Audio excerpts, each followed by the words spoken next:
예수께서 이 말씀을 마치시고 갈릴리를 떠나 요단강 건너 유대 지경에 이르시니 큰 무리가 따르거늘 예수께서 거기서 그들의 병을 고치시더라. 바리새인들이 예수께 나와 그를 시험하여 사람이 어떤 이유가 있으면 그 아내를 버리는 것이 옳으니까? 사람을 지으신 이가 본래 그들을 남자와 여자로 지으시고 말씀하시기를 그러므로 사람이 그 부모를 떠나서 아내에게 합하여 그 둘이 한 몸이 될지니라 하신 것을 읽지 못하였느냐. 그런즉 이제 둘이 아니요 한 몸이니 그러므로 하나님이 짝져 주신 것을 사람이 나누지 못할지니라. 그러면 어찌하여 모세는 이혼 증서를 주어서 버리라 명하였나이까? 모세가 너희 마음의 완악함 때문에 아내 버림을 허락하였거니와 본래는 그렇지 아니하니라. 내가 너희에게 말하노니 누구든지 음행한 이유 외에 아내를 버리고 다른 데 장가드는 자는 간음함이니라. 제자들이 이르되 만일 사람이 아내에게 이같이 할진대 장가들지 않는 것이 좋겠나이다. 사람마다 이 말을 받지 못하고 오직 타고난 자라야 할지니라. 어머니의 태로부터 된 고자도 있고 사람이 만든 고자도 있고 천국을 위하여 스스로 된 고자도 있도다. 이 말을 받을 만한 자는 받을지어다. 예수께서 이 말씀을 마치시고 갈릴리를 떠나 요단강 건너 유대 지경에 이르시니 큰 무리가 따르거늘 예수께서 거기서 그들의 병을 고치시더라. 바리새인들이 예수께 나와 그를 시험하여 사람이 어떤 이유가 있으면 그 아내를 버리는 것이 옳으니까? 사람을 지으신 이가 본래 그들을 남자와 여자로 지으시고 말씀하시기를 그러므로 사람이 그 부모를 떠나서 아내에게 합하여 그 둘이 한 몸이 될지니라 하신 것을 읽지 못하였느냐. 그런즉 이제 둘이 아니요 한 몸이니 그러므로 하나님이 짝져 주신 것을 사람이 나누지 못할지니라. 그러면 어찌하여 모세는 이혼 증서를 주어서 버리라 명하였나이까? 모세가 너희 마음의 완악함 때문에 아내 버림을 허락하였거니와 본래는 그렇지 아니하니라. 내가 너희에게 말하노니 누구든지 음행한 이유 외에 아내를 버리고 다른 데 장가드는 자는 간음함이니라. 제자들이 이르되 만일 사람이 아내에게 이같이 할진대 장가들지 않는 것이 좋겠나이다. 사람마다 이 말을 받지 못하고 오직 타고난 자라야 할지니라. 어머니의 태로부터 된 고자도 있고 사람이 만든 고자도 있고 천국을 위하여 스스로 된 고자도 있도다. 이 말을 받을 만한 자는 받을지어다. 3월입니다. 3월이라고 하면 봄이 온 듯한데 이 완연한 봄이 왔다고는 말하지 못합니다. 여전히 쌀쌀한 기운이 우리의 이 삶을 또 찾아오고 있기 때문입니다. 환절기, 즉 이 봄이 왔으나 이 봄으로 넘어가는 그 시기에 여전히 우리가 조심해야 합니다. 마스크를 썼기 때문에 감기 걸릴 확률이 많이 줄어들었긴 했지만 예전 같으면 감기가 많이 걸리는 계절이기도 합니다. 그런데 우리 삶이 이런 듯 합니다. 단순히 봄이라고 해서 봄이 한 번에 찾아오는 것이 아니라 겨울에서 봄으로 가는 그 과정, 환절기가 있듯이 주님 부활하시는 그 부활 가운데 우리는 부활의 영광을 노래하는 것 마땅하지만 그 과정 가운데 오늘 이 사순절의 기간을 보내면서 주님께서 나를 죽기까지 사랑하시는 그 마음으로 그 과정을 견뎌내셨구나. 또한 기쁨으로 우리와 함께 하셨구나를 묵상할 때에 이 계절이 더욱더 소중하게 다가옵니다. 이 3월의 계절, 오늘 진정한 꽃을 피며 진정한 내 신앙과 내 삶의 이 봉오리가 피는 꽃을 맺고 열매를 맺는 그러한 그 3월이 되길 간절히 또한 원합니다. 오늘 첫 번째 본문 해설을 볼 때에 그에 앞서 오늘 말씀을 우리가 유념해서 정말 집중해서 봐야 하는 이유는 이 말씀이 오늘날 이 잘못 해석되고 겉핥기식으로 문자 그대로만 이제 받아들이다 보니까 많은 이들에게 또 상처를 주는 그러한 말씀이기도 합니다. 그냥 말씀만 읽고 야 성경 말씀에 이런 게 있대잖아 라고 누군가에게 상처가 되는 말이기도 합니다. 그러나 이 면면을 예수께서 어떠한 말씀으로 어떠한 의도로 했는가를 잘 살펴본다면 정말 주님은 정말 끊임없이 이 사람들에게 집중하고 있습니다. 이 사람이 누군지는 우리가 묵상을 하며 다 함께 나누도록 하겠습니다. 첫 번째 본문 해설입니다. 하나님은 부부의 결혼 언약을 소중하게 여기십니다. 바리새인들이 예수님을 시험하기 위해 어떤 이유가 있으면 남자가 아내와 이혼하는 것이 합당합니까? 라고 묻습니다. 예수님은 창조주 하나님이 맺어주신 부부관계를 깨트려서는 안 된다고 답하십니다. 바리새인들은 율법 규정을 들어 이혼 절차와 그 타당성에 대해 말하지만 예수님은 음행한 이유가 아니면 남편이 아내와 헤어지지 말아야 한다고 하십니다. 오늘날 결혼은 줄고 이혼은 느는 추세입니다. 결혼 언약은 하나님과 사람 앞에서 맺은 언약임을 기억해야 합니다.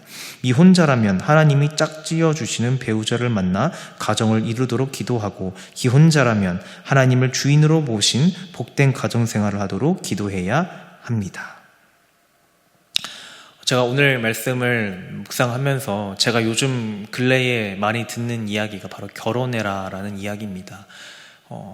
결혼을 저는 솔직히 아직 먼 나라 이야기 같습니다. 결혼이라 함은 정말 이 소중한 이 사람끼리 평생을 함께 이 주님 안에서 살아가고, 또한 서로를 위해 책임감 있게 행동하며 나아가겠다는 그 다짐을 맺으며 평생의 동반자로 살아가겠다는 그 순간이기에 정말 이 상상을 해보면 가슴 떨리는 일이기도 하고, 또한 참 부담스러운 일이기도 합니다. 그런데 오늘 말씀에서 이 결혼이라는 거에 대해서 이야기가 나옵니다. 저는 처음 이 말씀을 묵상하면서 내가 결혼도 안 했는데 이 말씀을 전할 수 있는 건가? 성도님들이 잘 받아들이실까? 라는 고민이 좀 들기도 했습니다. 그런데 말씀을 찬찬히 잘 읽고, 또한 여러 가지 또 책도 살펴보고 묵상을 잘 해보니까 오늘 말씀은 예수님께서 정말 이 성경을 관통하는 주제이자 이 끊임없이 이 사람들에 대한 생각으로 가득 차 있다는 것을 알 수 있습니다. 오늘 예수님께서는 바리새파 사람들이 묻는 그 질문에 이렇게 대답하죠. 그 질문이라 함은, 예수님, 이 남편과 아내가 서로 이혼한다는 거 어떻게 생각하십니까? 라고 묻습니다. 이것은 예수님을 공경에 빠뜨리고자 하는 질문입니다. 그리고 그 질문에 대해서 예수님은 이렇게 대답하죠. 음행을 행한 것이 아니라면 남편은 여자를 버려서는 안 된다. 먼저 이 첫 번째 질문이 왜 이 예수님을 곤란에 빠뜨리고자 하는 거였냐? 바로 이 당시 이스라엘 법에서 이혼이라 함은 남과 여가 결혼을 하고 다시 헤어진다는 것은 바로 정말 큰 죄목 중에 하나였습니다. 유대 탈무드, 이 지혜를 모아둔 랍비들, 선생님들이라 부르는 이 랍비들의 격언, 명언, 그리고 스토리 이야기를 모아놓은 이 탈무드에도 이혼에 대해서 엄청나고 신랄하게 비판합니다. 그런데 우리가 아는 것은 여기까지입니다. 그래서 단순히 헤어지면 안 되지, 나쁜 거지 라고 치부해버리고 누군가에게 상처를 줍니다. 그러나 우리는 정말 이것을 금기시해야 되고, 성경을 읽을 때 수박 거달기식으로 읽고 마치 다 안다는 듯이 이야기를 해서는 안 됩니다. 오늘 말씀에서 예수님이 음행을 행한 것이 아니라면 누가 누구를 버리면 안 된다고 했습니까? 남자가 여자를 버려서는 안 된다고 했습니다. 남자와 여자가 헤어져서는 안 된다라는 말도 아니고 남자가 여자를 버려서는 안 된다라고 말씀하십니다. 결혼이라 하면 우리가 생각할 때에 동등한 관계에서 서로를 존중하며 서로에게 책임감 있게 서로를 정말 소중한 존재로, 하나의 존재로 인정해주면서 함께 나아가는 게 바로 결혼입니다. 그런데 예수님은 지금 전제가 깔려 있습니다. 버려서는 안 된다는 것은 이미 한 사람은 약자이고 한 사람은 강자라는 것입니다. 한 사람이 힘이 있고 한 사람이 약자이기에 버림을 받을 수가 있습니다. 약자 입장에서. 강한 자는 어떻게 합니까? 힘이 있는 자는 어떻게 합니까? 버릴 수 있는 능력도 되고 사회적인 환경과 조건이 된다는 것입니다. 즉 예수님이 남자가 여자를 버려서는 안 된다라고 말씀하시는 것은 이 당시 이스라엘에서는 이혼을 한다는 것은 남자가 이 여자에게 해야 할 책임이 없음을 뜻합니다. 또한 이 당시에 이 이혼, 먼저 헤어진다는 것은 철저하게 남자에게 귀속된, 남자에게만 주어진 특별한 권한이었습니다. 따라서 어떤 일이 있을 때 마음에 안 든다, 그리고 이혼을 해버린다, 그리고 내가 여자를 버리겠다, 평생의 동반자를 버리겠다, 근데 그게 남자다, 그리고 남자 입장에서는 막 특별한 사유를 말해서 난 이래서 저 사람과 못 살겠습니다, 헤어지겠습니다 라고 말을 하면은 그게 인정됐다는 겁니다. 그리고 이스라엘에서는 여자만, 그 버림받은 여자만 죄인으로 낙인이 찍히고 정말 많은 모함과 손가락질을 받았던 것입니다. 그래서 예수님은 버리면 안 된다라는 표현을 굳이 쓰신 것입니다. 예수님이 우리가 생각해 볼 때 이 복음서에 이런 말씀이 있죠.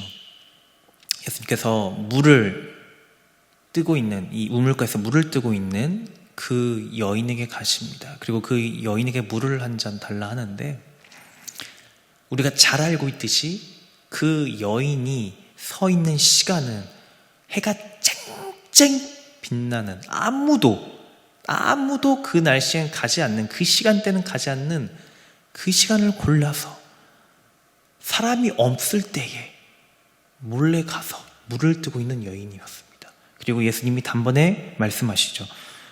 너가 지금에 있는 남편이 남편이라고 하지만 이미 그전에도 많은 몇몇 남편들이 더 있었구나.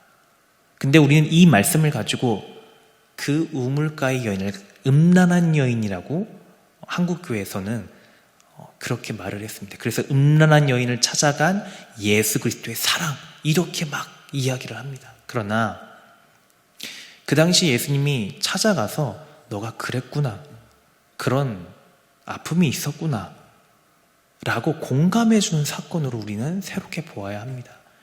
그 당시에 그 사마리아 여인이 우물가에서 사람들 몰래 왔다는 것, 5번이나 남자가 바뀌었다는 것은 어쩌면 5번 모두 남자에게 버림받았다는 이야기로 우리는 또 생각할 수도 있는 것입니다. 단순히 그 이야기를 가지고 음란한 여인으로 치부해서는 안 된다는 것입니다. 제가 이 말씀을 왜 드리냐, 예수님은 그 복음서에 방금 제가 말씀드린 그 말씀 속에서도 굳이 그 여인을 찾아가서 굳이 그 물을 달라고 하시고 굳이 사람들을 피해서 갔던 그에게 마주 대면하시면서 말씀을 하시고 너의 그 아픔 안다라고 말씀하셨던 것입니다. 사마리아 여인에다가 이방 여자입니다. 거들떠보지도 않습니다. 더군다나 두 번째로는 이혼한 여자라고 합니다. 5번. 아무도 보지 않는 그를 주님께서 찾아가 주셨고, 그 사회적으로 환경적으로 손가락질 받기 딱 좋은 사람에게 찾아가셔서 내가 너의 마음을 안다라는 공감의 사건인 것입니다. 반대로 오늘 바리새인이 예수님께 그 남자의 권위를 앞세우면서 그 헤어진다면 어떻게 합니까? 분명히 예수라는 사람은 늘 이 치유 사건도 그렇고, 그리고 율법학자들에게, 그리고 우리 바리새파 사람들에게 늘 안 좋은 얘기를 했는데, 어디 이것도 한번 이야기해봐라. 그럼 대다수 그 힘을 가지고 있었던, 남자가 대다수 힘을 가지고 있었던 이스라엘 가부장 사회에서 너의 말을 듣고 예수, 만약에 그것이 합당하다고 한다면 너 그렇게 말 못하겠지? 그런데 또 안 된다고 하면은 많은 그 힘을 가진 이스라엘 남성들이 너를 욕하겠지. 이런 곤란한 상황에 또 빠뜨리는 것도 있습니다. 그러나 우리 예수님 피하지 않으시고 말합니다. 음란한 그 죄가 아니라면 남자가 여자를 버려서는 안 된다. 예수님은 이미 그 사회적으로, 그리고 또한 예수님께서는 바라볼 때 그 정말 약자 중에 약자, 우리가 흔히 성경의 이 오병이어의 그 5,000명을 먹이셨다고 했을 때 많은 이 신학자들, 많은 주석서에는 공통적으로 이렇게 쓰여져 있습니다. 이 당시에는 여자를 이 수에 포함하지 않았기 때문에 실로 5,000명보다 더 많은 인원이었을 것이다. 이처럼 약자 중에 약자, 그를 지켜줘야 하고 보호해야 한다라는 그러한 차원에서 오늘의 말씀을 접근해야 한다는 것입니다. 단순히 헤어지면 죄야, 나쁜 거야, 아니야, 돼, 옳고 그름의 문제야, 가 아니라 오늘 말씀의 핵심은 예수님께서 가장 그 밑바닥, 가장 사람들한테 말에 오르내리기 쉽고 가장 쉽게 정죄당하고 가장 쉽게 조리돌림 당할 수 있는 그 여인, 약자에 대한 이야기를 하고 있습니다. 그리고 분명하게 우리에게 말씀하십니다. 버려두어서는 안 된다. 오늘 우리가 사회가 많이 바뀌면서 남녀 간의 갈등이 막 또 더 심해집니다. 특히 젊은 세대들은요, 이 남자, 여자, 이 성에 관한 이 또 성의 대결이라고 하듯이 이 서로 간에 너무 반목이 심합니다. 남자니까 당연히 뭐 해야지, 여자니까 뭘 모른다. 서로에게 상처 주는 말들이 너무나도 이 사회를 곳곳에 들이우고 있습니다. 우리가 이러할 때에 우리 삶을 돌이키면서 우리가 성을 떠나서, 우리가 나이를 떠나서, 우리가 학벌을 떠나서, 우리가 가족 연줄, 핏줄을 떠나서, 학연, 지연을 떠나서 우리가 집중하고 눈여겨보아야 할 것, 바로 주님이 시선을 머무는 곳이고 그 주님의 시선이 머무는 곳이 바로 어디냐? 오늘 말씀의 그 약자들인 것입니다. 그것을 기억하시면서 오늘의 말씀이 단순히 헤어져야 돼? 그럼 죄야? 아니야. 헤어지면 아니야. 안 돼. 단순히 이렇게만 받아들이면 안 된다는 것입니다. 그러면 누군가에게 이 말씀을 가지고 상처를 또 줄 수 있는 것입니다. 우리는 이것을 잘 경계하셔야 됩니다. 우리 두 번째 본문에서 함께 보겠습니다. 한 명의 배우자에게 헌신하라는 예수님 말씀의 제자들이 그러면 장가들지 않는 것이 좋겠습니다라고 말합니다. 이에 예수님은 독신에 관한 내용으로 화제를 이어가십니다. 독신의 삶은 모든 사람이 감당할 수 있는 것이 아닙니다. 결혼에 관심이 없어 혼자 지내는 사람도 있지만 하나님 나라를 위해 더 헌신하고자 혼자 지내는 사람도 있습니다. 그렇다고 결혼하는 것이 독신으로 사는 것보다 낮은 차원의 헌신이라는 말은 아닙니다. 결혼을 해서 가정을 이루든 혼자 지내든 성도에게 중요한 것은 하나님 나라를 위한 삶입니다. 성도는 모든 선택에서 내가 즐거운 삶이 아닌 하나님을 기쁘시게 하는 삶을 생각해야 합니다. 단순히 오늘 말씀도 이제 두 번째 본문에서 확연하게 드러난 것입니다. 결혼을 하느냐, 혼자 독신으로 지내느냐, 그거의 핵심은 죄다 아니다, 옳고 그름의 문제가 아니라는 것입니다. 다만 하나님을 일을 할 때에 그 결혼의 형태든지 독신의 형태든지 중요한 것은 너의 그 마음가짐이 어디에 향해 있는가라고 우리 주님께서 말씀하시는 것입니다. 특별히 오늘 말씀과 또한 본문 해설을 보면 이 가톨릭의 수도사들, 이 신부님들, 이런 분들이 또 오늘의 말씀을 또 가지고 많이들 이야기를 하시죠. 독신에 대해서. 우리가 삶을 살아가면서 분명히 중요한 거는 정말 이 누군가 한평생을 살아가는데 함께 마음을 나누고 사랑을 나누며 살아가는 것 정말 중요한 가치라는 것입니다. 그리고 더 나아가서 오늘 우리가 잊지 말아야 할 것은 단순히 결혼이 해야 한다, 독신이 하나님 나라를 위해 일하기 더 좋은 형태이다, 이것을 따르라. 그래서 예수님께서는 결혼을 하라고 하십니까? 독신으로 살라고 하십니까? 아니죠. 양자택일의 문제가 아닌 거죠. 오늘 앞서 말했듯이 헤어지면 나쁜 겁니까? 좋은 겁니까? 양자택일의 문제가 아니라는 것입니다. 더 중요한 것은 더 깊숙이 그 있는 의미를 우리가 끄집어내야 한다는 것입니다. 차별하지 말고 억눌리고 억울한 그 여인들을 버려두지 말 것이며, 과부가 있다면 너희들 그것을 버려두지 말며, 성경에도 구약에서 끊임없이 나오듯이 그 안전장치를 해놔야 된다. 주님은 그것을 원하신다 라고 분명히 구약부터 계속 말합니다. 그리고 오늘 예수님이 그 이야기를 한 것뿐입니다. 더 강조해서 이야기한 것이죠. 그리고 두 번째 본문 해설을 보면 오늘 예수님께서는 독신이 좋다, 결혼이 좋다의 문제가 아니라 어떤 형태든지 간에 결국에는 너가 그리고 우리가 걸어가야 할 길은 주님의 길이라는 것입니다. 그 주님의 길을 걸어갈 때에 어떤 형태든 더 중요한 것은 너의 마음가짐이라는 것입니다. 오늘 우리가 살아가는 삶, 사회는 복잡다단해지고 또한 인간관계가 어그러집니다. 그럴 때마다 우리 눈길에서 벗어나는 이들이 있습니다. 사회의 눈길에서 벗어나는 이들이 있습니다. 오늘 예수님은 단순히 결혼의 어떤 이혼의 문제, 이혼이 곧 죄다, 결혼이 뭐 축복의 길이다 무조건 이런 말씀이 아니라 우리가 그 안에 있는 의미를 더욱더 발견해서 그 누구도 억울한 자가 없도록 하는 삶을 만들어야 된다. 세상을 만들어야 한다라는 것을 기억하시길 간절히 원합니다. 오늘의 묵상 에세이를 함께 보겠습니다. 결혼한 지 30년이 훌쩍 지난 요즘도 남편을 이해하지 못할 때가 많다. 그때마다 나는 이렇게 말한다. 당신이 이렇게 하는 것을 보면 무슨 뜻이 있는 것 같네요. 지금은 잘 이해하지 못하지만 기다려 볼게요. 본질과 복음에는 양보와 타협이 없어야겠지만 가정을 화목케 하는데 가장 중요한 것은 수용이다. 나중에 시비가 가려지더라도 일단 수용하면 결국 좋은 길로 가게 된다. 무엇보다 내 마음의 안식과 평안을 빼앗기지 않아서 좋다. 내 마음이 메마르고 비틀리면 주님 말씀도 잘 들리지 않고 내 마음이 혼탁하면 상대방의 마음도 잘 보이지 않는다. 수용하려면 자꾸 상대방 입장에서 서봐야 하고 그러다 보면 그의 말을 객관적으로 듣고 그 존재 자체를 품을 수 있게 된다. 사대가 함께 사는 것으로 나는 충분히 이 훈련을 받을 수 있었다. 계속해서 주님께 지혜를 구하며 상대를 수용하는 체질로 바뀐 것이다. 나는 사랑받는 아내, 인기 있는 엄마가 아니라 예배자로서 성공하고 싶었다. 예배자의 삶을 성공적으로 산다면 아내 역할도 엄마 역할도 잘할 수 있다고 믿었다.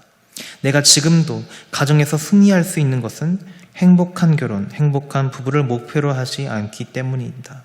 무조건 하나님을 예배하는 자여야 한다. 관계도 결혼도 그 예배자의 삶에 필요한 과정이며 도구일 뿐이다.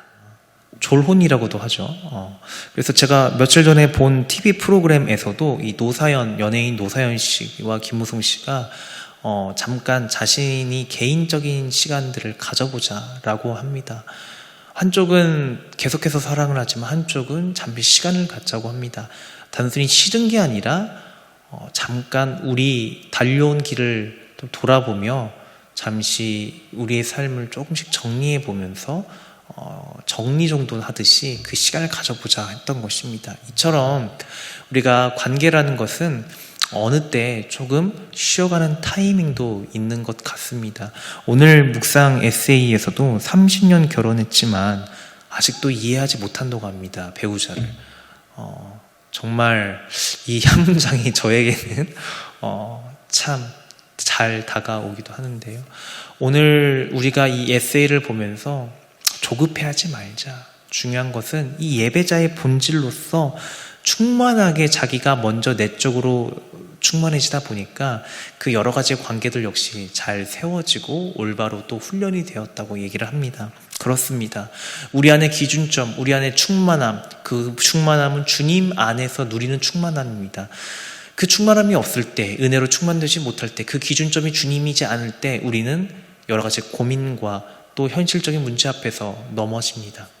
우리 이 시간, 그리고 이 사순절 시간, 우리의 현실적인 그 문제 앞에서 남을 버려두지 않고 외면하지 아니하며 우리가 주님 안에서 나의 내면을 잘 들여다보며 여전히 우리와 함께 하시는 주님을 소망하며 나아가는 우리 화평 공동체가 되길 간절히 소망합니다. 오늘 말씀을 기억하시면서 오늘의 기도를 함께 드리시겠습니다. 하나님 말씀보다 제 행복과 욕망을 앞세워 결정했던 것들을 회개합니다. 완악한 이 세대의 가치를 버리고 하나님의 가정을 거룩하게 세워가게 하소서. 저와 공동체가 삶의 모습은 달라도 하나님을 기쁘시게 하고 이웃을 사랑하는 삶의 목적은 동일하게 하소서. 이 모든 말씀 언제나 살아계셔서 여전히 우리와 함께 하시는 우리 주 예수님의 이름으로 기도드립니다. 아멘.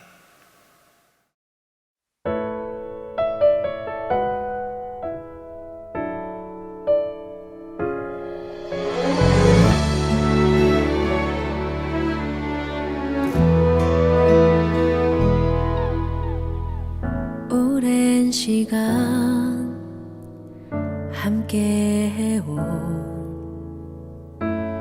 너의 새로운 시작에 언제나 그랬듯 뒤돌아보게 돼 널 향한 하나님 사랑은 오랜 시간 함께 해온 너의 새로운 시작에 언제나 그랬듯 하나님 사랑이 너희 두 사람 안에 가득하기를 잊지 않기를 널 위해 목숨 버리신 예수님 그 큰 사랑 잊지 않기를 지나온 삶에 넘쳤던 널 향한 하나님의 은혜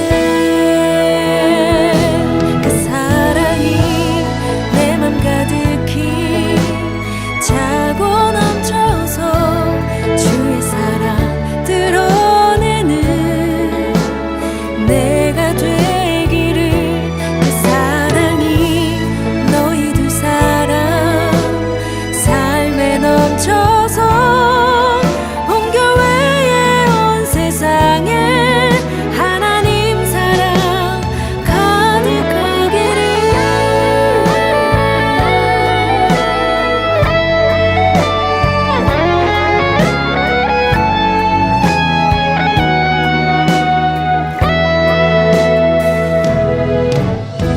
잊지 않기를 널 위해 목숨 버리신 예수님 그 큰 사랑